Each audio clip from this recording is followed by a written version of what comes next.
So my YouTube world is formerly known as the thickest vegan in the world. But it's Queen Wisdom coming live from the world, of course. I wanted to do a quick video on why I haven't did videos in about 2 weeks. And I had came across an article today and it hit me like a bus or a bag of potatoes will hit somebody and threw me off my feet for just a second, because I was able to see what was causing the no videos, the no sleep, the quote unquote, I'm too busy and I don't have time, you know, and it's been going on for years. This I don't have time thing.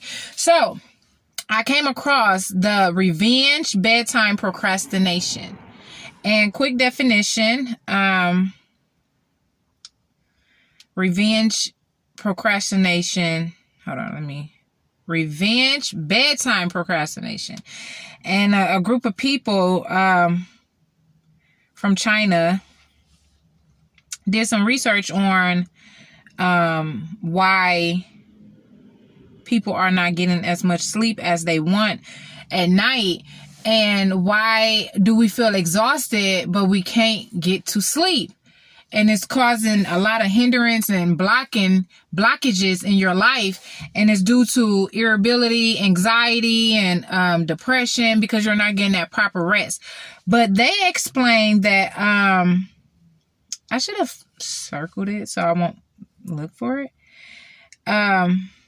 With such a demanding work culture, employees will keep on tackling. Basically, they saying, hold on. I believe it was in Glamour magazine. But basically, we give so much of ourselves to everything during the day that when we finally get our alone time, we tend to stay up. It's like when a baby or a kid has been at school all day and they came home and had chores, and then they had to do something else regarding not having fun. They try their best to stay up, but they're usually sleepy. So kids is easy. They usually go to sleep. Some kids won't, but usually kids will go to sleep and get that rest that they need. But it's no one making us go to sleep. So we usually tend to stay up. And it had hit me about the fact that more women are going through this because of the things that we have to do as far as in the home. A lot of mothers are working, taking care of the home, homeschooling, teaching, cooking. We're literally the principal, the teacher, the lunch lady. Then we have to go to our real jobs to make sure ends are met at home with no help. And if you're a mother like me who worked the whole pandemic, I haven't even had a week off or a day off, or it becomes overwhelming. So you get your nighttime around 10 or 9, whatever time you put your kids to bed. My time is 8:30. So usually around 9:30 is when he completely sleep and I stay up. And I used to grab me a glass of wine and I used to just watch my shows that I wasn't able to watch during the day. So I'm up. Mine just up. I could have been writing. I could have been doing anything creatively. But since I feel like this is the only time I get, I don't want to work. So now I'm creating habits. You start smoking. Because smoking is a form of meditation. And when you're smoking, you're usually quieting your mind, depending on what you're smoking, but it's usually a form of meditation. Then you're drinking, and because this is your you time, you're binge watching your shows, you're doing everything that's a huge distraction to your evolving process, because you gave so much to everyone else during the day. So heavy thoughts of feeling. Let me see if we're afraid of what we may find, because a lot of people are afraid to quiet their minds due to the fact that we have a lot going on in our minds. If you're like me and you have a million thoughts a day, probably more than that. Good, bad, good, bad, good, bad, up, down, up, down, up, down. And they're all day. So to get a second to yourself is like heaven. So it usually happens after everyone has fallen asleep. Your husband, your wife, and then you start neglecting your body. With this revenge, procrastination, bedtime revenge, you start neglecting your body, because you're not going to wake up happy and cheery because you stayed up all night. So usually it's a groggy feeling. If you drink wine or liquor, it's usually a heavy, groggy feeling, and you can't accomplish what you set forth the next day. So your plate is slowly having more food put on it that you left from the yesterday, the day before yesterday, and on and on and on. And now you have this plate full of food and you feeling overwhelmed because you can't get to sleep. To me, they have their own options on how to get rid of or cure or, help with. What I'm going to try is the word no. I have to start seeing people for who they are. You can do this for yourself. If I can do this for myself, you can do this for yourself. I am no longer no one's God.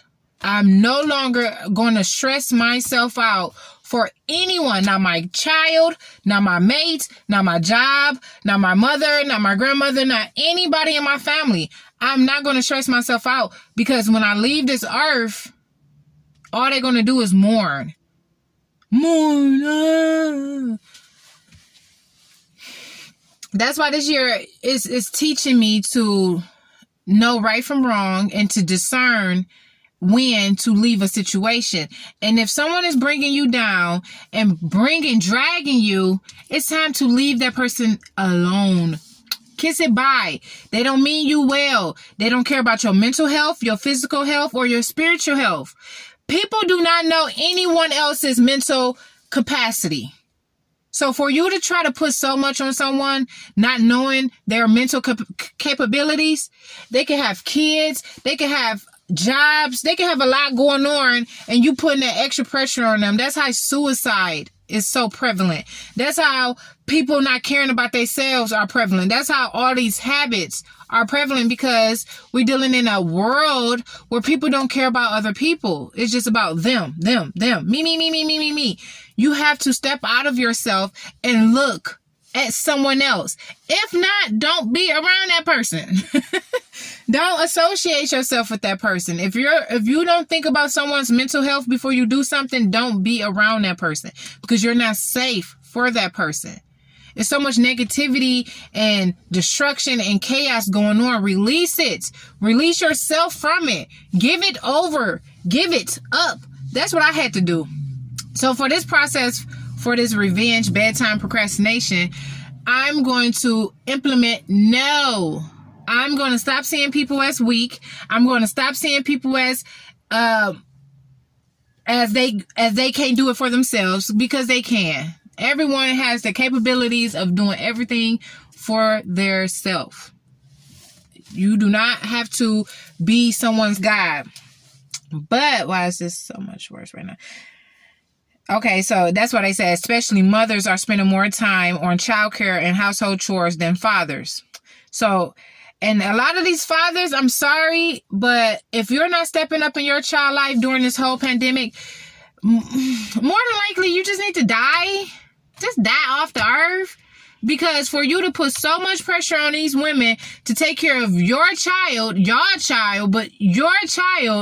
you're not stepping in, not helping, not grabbing your kid at least 2, 3 times a week, weekends, any kind of help will help.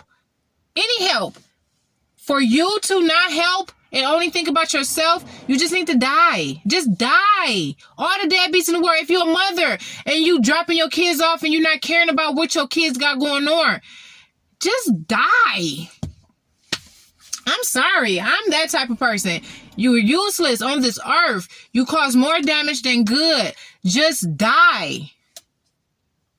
Your kids are better off without you. I'm sorry if that hurts, but you should die. I don't care. Oh, my baby mama this and my baby daddy that. If you put your child between your baby mama and your baby daddy, you are wrong. Your child has nothing to do with that person. And how you're treating that person is based on how you see their mother or their father. You are what we call a bitch ass nigga. I mean, like, I don't know what else to say. Just die. It's too much. And you could tell with all this pandemic and everything that's going on, it's a lot of pressure. It's pressure. But pressure makes diamonds. Don't fold. You shine bright. Shine bright. Pressure makes diamonds. Don't fold. Don't let them see you fold. That's what they want to see you fold so they can get their laughs off and be like, oh, see, I told you she was a superwoman. I told you he was a Superman. Don't let them break you. But, okay, let me see. On top of that, we're lonely. Tea and yoga just aren't relevant when your deepest urge is not for tranquility, but for human connection. So, you know, with that, because I deleted most of my social medias, the human connection I'm okay with.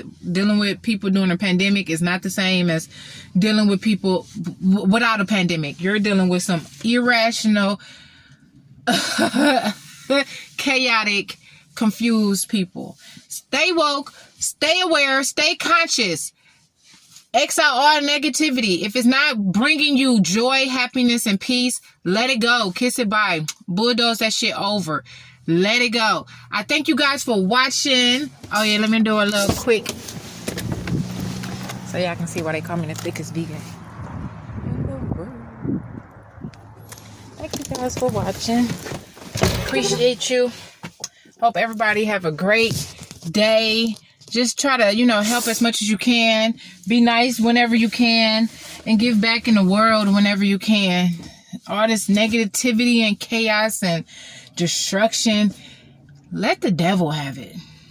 If you don't believe in the devil, let the negative side of you have it. Don't give it away. Don't keep that in you. Don't keep that in you. It's destruction. If your body is tensing up, you getting headaches, and you feeling anxiety, that's not the right thoughts to keep. It's time to change your thinking. Change your thinking, change your ways, change your being, change who you are. Not who you really are, but that conditioning human that you learned. Change that person. Peace out.